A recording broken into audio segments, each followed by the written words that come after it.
Bismillahirrahmanirrahim. Alhamdulillah. Wassalatu wassalamu ala rasulillah. Wa ba'd. Урматтуу жамаат, урматтуу момун мусулман бир туугандар, Аллах Таала тутуп жаткан оразоңуздарды кабыл кылсын. Жана башка жакшы иштериңиздерди, ибадаттарыңыздарды кабыл болгон ибадаттардын катарына кошкон болсун. Амин я раббал аламин. Кала Аллаху Таала астаизу биллах. Аллах Таала Кур'анда айтат: Innal munafiqina fid darkil asfali minan nari wa lan tajida lahum nasira. Аллах Таала мына ушул Ниса сүрөсүндөгү аятта мунафиктардын, эки жүздүүлөрдүн акыр акыбеттеги жазасы, бара турган жери, тозоктогу орду тууралуу айтып жатат. Чындыгында мунафиктар тозоктун эң түпкүрүндө, түпкү жеринде болот дейт. Пайгамбарыбыз саллаллаху алейхи вассаламдан бир хадис келет. Мадинада турган кезде сахабалары менен бирге бир убакытта пайгамбарыбыз саллаллаху алейхи вассалам бир катуу бир добушту укту. Жанагы бир нерсе менен бир нерсе кагышкандагы добуш, үн. Мына ушул үн эмне экендигин билесиңерби деди пайгамбарыбыз саллаллаху алейхи вассалам. Сахабалар Аллах жанын элчиси билүүчүрөөк деп жооп беришти. Ошондо пайгамбарыбыз саллаллаху алейхи вассалам айтты: бул бир төөдөй болгон бир таш деди. Тозокко бир кулаган бир, Аллах алам 70 000 жыл мурда болса керек, эми тозоктун түбүнө жетти деди. Мына ушул тозоктун эң түбүндө Аллах Таала айтып атат: мунафиктар болот, аларга эч ким жардамчы боло албайт, эч ким жардам бере албайт дейт. Аларга эч бир жардамчы болбойт, жардам болбойт дейт. Эми тозоктогу азапты тил менен айтып бериш бул өтө кыйын болса керек. Аллах алам. Эми бейиште көз көрбөгөн, кулак укпаган жыргалчылыкта рахаттар болот. Ал эми тозокто дагы көз көрбөгөн, кулак укпаган ушундай азаптар болот. Аллахтын азабы өтө каттуу. Мына пайгамбарыбыз саллаллаху алейхи вассаламдын амекиси Абу Талиб. Ушул киши пайгамбарыбыз саллаллаху алейхи вассаламга каттуу жардам берген. Ушул киши тирүү кезинде пайгамбарыбыз саллаллаху алейхи вассаламдын мушриктер зыян бере албайт эле. Ушул киши тирүү кезинде. Кала берсе бул киши өзүнүн жаткан төшөгүнө жаткырган. О Мухаммад, менин төшөгүмө жаткан, сага ушул мушриктер, ушул душмандар зыян берип койбосун деп. Пайгамбарыбыз саллаллаху алейхи вассаламдын коргогон, жедирген, ичирген, караган, баккан. Мына ушул киши ошо өлүм төшөгүндө жаткан кезде достору себеп, жаман достору себеп, капыр достору, мушрик достору себеп тозокко кетип калды. Мындайча айтканда, мусулман болбой, мушрик бойдон өтүп кетти.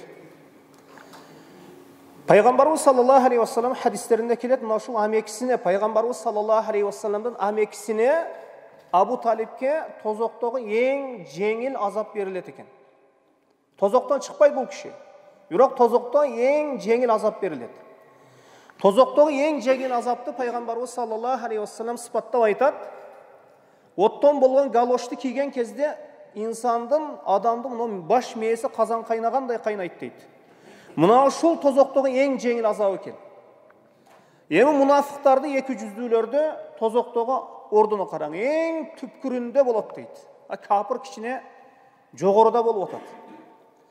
Анткени бул мунафиктар мусулмандардын катарында иман келтирдик, Аллах жанын элчисин ээрчидик, биз мусулманбыз деп жүрө берет. Бирок жана жүрөгүндө чыныгы капырлык бар. Куфурлуктун капырлыгын жашырат.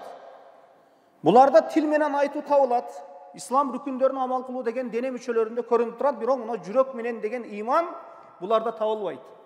Ошондуктан тарыхта дагы, пайгамбарыбыз саллаллаху алейхи вассаламдын заманында дагы, тарыхта дагы мусулмандарга эң көп зыян мына ушул мунафиктар аркылуу келген. Мунафик алыстан келбейт, ошол коомдун ичинен эле чыгат. Пайгамбарыбыз саллаллаху алейхи вассалам Маккадан Мадинага келгенде мунафиктар тиги Шамдан келген эмес. Мадинанын өзүнөн эле чыккан, ошол жерде бири-бирин тааныган адамдар эле мунафикка айланган. Мал мүлкүн ойноп, кызматын ойноп, кадыр баркын ойлоп.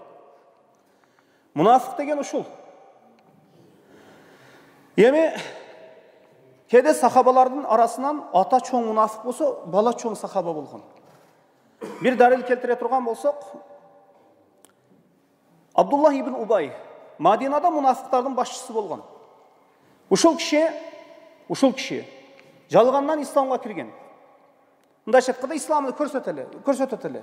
Мына сыртынан пайгамбарыбыз саллаллаху алейхи вассаламга исламдамын мен деп көрсөтөтеле. Бирок чыныгы жалганчы, чыныгы жүрөгүндөгү мындай капырлыкты жашырган мунафык башчы эле. Мына тарих китептеринде келет, ушул киши пайгамбарыбыз саллаллаху алейхи вассалам жума күнү хутбага чыгуусунан алдын минбарга чыгып адамдарга айтат экен.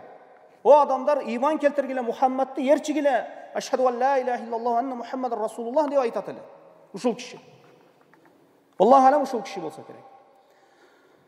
Эми бул киши бир жолу Мадинадан сыртка чыгып калды. Сыртка чыгып калып анан кээ бир өзүнүн жакындары менен анан бир күн деди, Мадинадагы корду Азиз кууп чыгарат деди. Сүрүп чыгарат деди. Пайгамбарыбыз саллаллаху алейхи вассаламды кор деди, өзүнө Азиз деди. Ошондо сахабалардан бирөөсү угуп калып Мадинага айтып келди бул сөздү.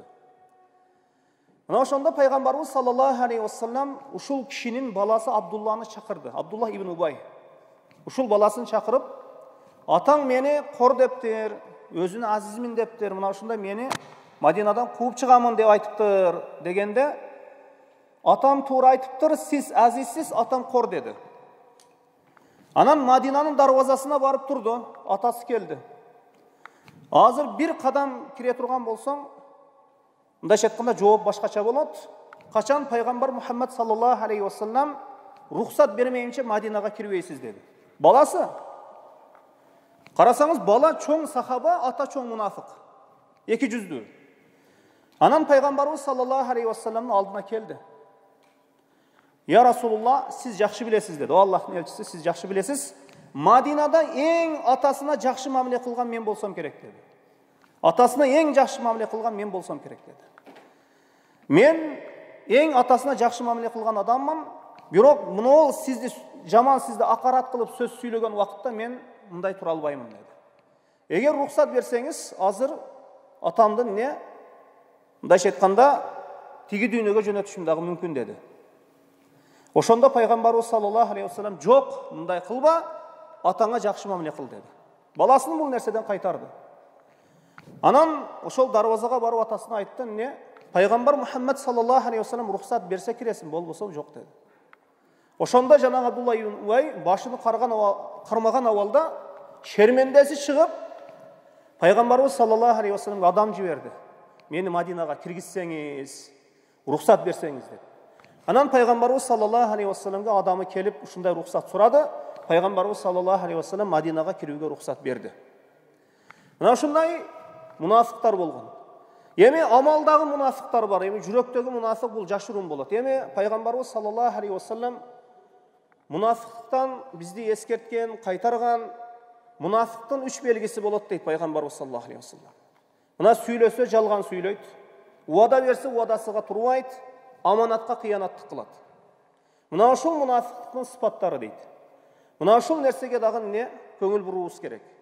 Анан пайгамбарыбыз саллаллаху алейхи вассалам көптөгөн хадистеринде мына жамаатка чыгууга кызыктырып, багымдат намазга чыккыла, куптан намазга чыккыла, мына ушул 2 намаз ушул мунафыктар үчүн оор деген.